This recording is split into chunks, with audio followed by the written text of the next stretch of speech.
আসসালামু আলাইকুম প্রিয় শিক্ষার্থীরা, কি অবস্থা তোমাদের? ভাইয়া গত কয়েকদিন যাবত তোমরা অনেকে রিকোয়েস্ট করতেছিলা যে ভাইয়া আমাদের কমপ্লিটিং স্টোরির যে বিষয় টপিকটা আছে ওই টপিকটা আমরা কিভাবে কি করতে পারি ওই সলিউশনটা দেন। কারণ কমপ্লিটিং স্টোরির কথা বলতে গেলে 10 থেকে 15টা অবশ্যই পড়া লাগে এবং অনেকেই পড়ে ফেললেও কিন্তু পরীক্ষা হলে গিয়ে ভুলে যায়, এটা কি কোনোভাবেই মনে থাকে না। তার জন্য ভাইয়া তোমাদের কমেন্টের জ্বালায় আমরা পারতেছিলাম না, যার কারণে আজকের এই ভিডিওতে তোমাদের জন্য এমন একটি ফরম্যাট নিয়ে আসলাম যেটাতে তুমি জাস্ট একটা কমপ্লিটিং স্টোরি পড়বা। ওই একটি ফরম্যাটের মাধ্যমে তুমি 10-20টা কমপ্লিটিং স্টোরি পরীক্ষা ইজিলি লিখতে পারবা। তাতে তোমার যেই কোনো ক্যাটাগরির কমপ্লিটিং স্টোরি পরীক্ষায় আসুক না কেন, তুমি এই একটি ফরম্যাট শিখবা। আজকের ভিডিওর ফরম্যাটটা শিখতে পারলেই তুমি ইজিলি অ্যান্সার করতে পারবা। এখন কথা হচ্ছে ভাইয়া, তোমরা কোন ক্লাসের স্টুডেন্টরা এই ফরম্যাটটা অ্যাপ্লাই করবা? ক্লাস অষ্টম থেকে ইন্টারমিডিয়েট পর্যন্ত তোমরা যারা ক্লাস অষ্টমের আসো তোমরাও অ্যাপ্লাই করতে পারো, যারা নবম শ্রেণীর আসো, দশম শ্রেণীর এসএসসি পরীক্ষার্থী তোমরাও অ্যাপ্লাই করতে পারো, আর যারা ইন্টারমিডিয়েট অর্থাৎ এইচএসসি পরীক্ষা দিবা তোমরাও চাইলে এই ফরম্যাটটি অ্যাপ্লাই করতে পারো। অর্থাৎ এই একটি ফরম্যাটের মাধ্যমে সকল ক্লাসের স্টুডেন্টরা অ্যাপ্লাই করতে পারবা। সো ভাইয়া দেরি না করে তোমাদের কাছে একটা রিকোয়েস্ট করব, তোমরা কি করবা, যদি এই ফরম্যাটটা ইজিলি অ্যান্সার করতে চাও তার জন্য তোমাকে আজকে কি করতে হবে, A to Z সম্পূর্ণ ভিডিও মনোযোগ সহকারে দেখতে হবে এবং তুমি ভিডিও শেষ করার পর তুমি খাতায় ভালোভাবে নোট করে নিবা। ইনশাল্লাহ আমার কথা অনুসরণ করে তুমি ভালোভাবে পড়ে যাবা, তাতে তোমার পরীক্ষায় যেই কোনো কমপ্লিটিং স্টোরি আসুক না কেন, আজকের এই কমপ্লিটিং স্টোরিটা তুমি তোমার পরীক্ষায় লিখে দিবা। ইনশাল্লাহ ভালো মার্ক তুমি নিশ্চিত পাবা, 10 থেকে 8 থেকে 9 অবশ্যই পাবা।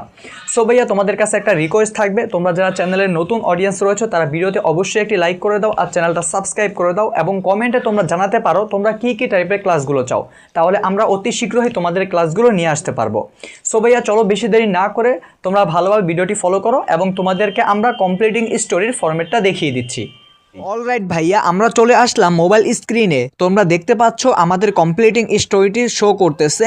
সো ভাইয়া আজকে থেকে তোমার 10-20টা কমপ্লিটিং স্টোরি পড়তে হবে না, তোমরা জাস্ট এই একটি ফর্মুলার মাধ্যমে এসএসসি এবং এইচএসসি তোমরা যে কোনো কমপ্লিটিং স্টোরি অ্যান্সার করতে পারো। ভাইয়ারা তোমরা দেখতে পারতেছো দা অফ স্টোরি উপরে লেখা আছে, এইখানে তোমাকে কি লিখতে হবে দেখো ভাইয়া। তুমি পরীক্ষার খাতায় প্রথমে যে কাজটি করবা, প্রথমে তুমি দ্য স্টোরি অফ এইটা লেখার পর যেই সম্পর্কে তোমাদের কমপ্লিটিং স্টোরিটা আসবে ওই সম্পর্কে প্রথমে কমপ্লিটিং স্টোরির যে কোনো একটা নাম তুমি দিয়ে দিবা। ধরো ভাইয়া তোমার পরীক্ষায় আসলো হনেস্ট উডকাটার সম্পর্কে একটি স্টোরি, তাহলে তুমি কি করবা, হনেস্ট উডকাটার এই নামটি তুমি অফের পরে খালি জায়গা বসিয়ে দিবা। তারপরে ধরো কাউবো সম্পর্কে আসলো অথবা ফার্মার সম্পর্কে আসলো অথবা ফোক সম্পর্কে আসলো, তাহলে তুমি কি করবা, দ্য স্টোরি অফ যে পাশে খালি জায়গাটা আছে ওইখানে তুমি যে কোনো নামটা বসিয়ে দিবা।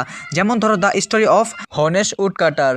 এর পরবর্তীতে যা করবে, দ্বিতীয় লাইনে দেখতে পাচ্ছো লাল রঙে লেখা আছে প্রশ্নে যা থাকবে তা বসাতে হবে। তাহলে ভাইয়া প্রশ্নে কি থাকবে আর তুমি কি বসাবা, চলো সেটা বিশ্লেষণ করে দেই। এদিকে লক্ষ্য করো, এটাই হলো তোমাদের স্টোরির প্রশ্নটি যা আমি তোমাদের জন্য নিয়ে আসলাম। ধরে নাও এটাই হলো তোমাদের ফুল স্টোরির প্রশ্নটি। তাহলে দ্য অনেস্ট উডকাটার রিভার পর্যন্ত তোমার পরীক্ষা দেওয়া থাকবে। তাহলে ভাইয়া দ্য হনেস্ট উডকাটার এটা তুমি লাল অংশে লিখবা না, তাহলে কি লিখবা, once there lived a poor woodcutter a river. মানে অনস থেকে রিভার পর্যন্ত তুমি দ্বিতীয় লাইনে যে লাল অংশগুলো দেখতে পারতেছো এইখানে তুমি সরাসরি উঠিয়ে দিবা। কোন জায়গা থেকে উঠাবা ভাইয়া, once there lived a poor woodcutter থেকে রিভার পর্যন্ত উঠিয়ে দিবা। অর্থাৎ অনস থেকে রিভার পর্যন্ত তুমি লাল অংশে সরাসরি উঠিয়ে দিবা। এরপর নীল অংশগুলো দেখো, the story you are going to read is interesting and meaningful in this story.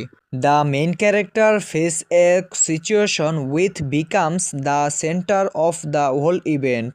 Step by step the story moves forward and creates curiosity.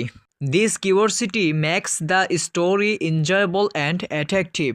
The incident described here is closely related to real life. At the end of the story, an important lesson can be learned. Every part of the story is connected and carries significance. তাহলে এই ছিল তোমাদের completing story. তবুও তোমাদেরকে আবারও বুঝিয়ে দিই, তোমরা সিরিয়াল 3-এ দেখতে পারতেছো নীল রঙের যে কালিটা আছে এটা পুরোটাই হলো, অর্থাৎ the story you are going, এখান থেকে পুরো নীল অংশটুকু তুমি মুখস্থ করে পরীক্ষায় লিখে দিয়ে আসবা, এছাড়া তোমার আর কোনো কাজ নেই। তাহলে সর্বশেষে লক্ষ্য করো যে উপরের দিকে তাকাও, দ্য স্টোরি অফ এর পাশে যেই নামে স্টোরি আসবে সেই নামটা বসিয়ে দিবা। তারপরে স্টোরির নিচে লাল অংশে প্রশ্নে যা কিছু দেওয়া থাকবে সবগুলো লাল অংশে বসিয়ে দিবা এবং এরপরে তোমার কাজ হচ্ছে এই যে নীল অংশটুকু প্রথম থেকে শেষ পর্যন্ত যে আমি পড়লাম এটা পুরোটা তুমি ঢালা মুখস্থ করে নিবা এবং পরীক্ষার খাতায় বোর্ড খাতায় গিয়ে সরাসরি বসিয়ে দিবা। আর চিন্তা নেই, তোমরা যারা ইংরেজিতে দুর্বল আছো তোমাদের মধ্যে এই স্টোরিতে আমি আজকে বিতরণ করে দিলাম, যাতে করে তুমি এই স্টোরির মাধ্যমে এইচএসসি এবং এইচএসসি শিক্ষার্থী সুন্দর করে প্রপারলিভাবে পরীক্ষার খাতায় উঠে আসতে পারো।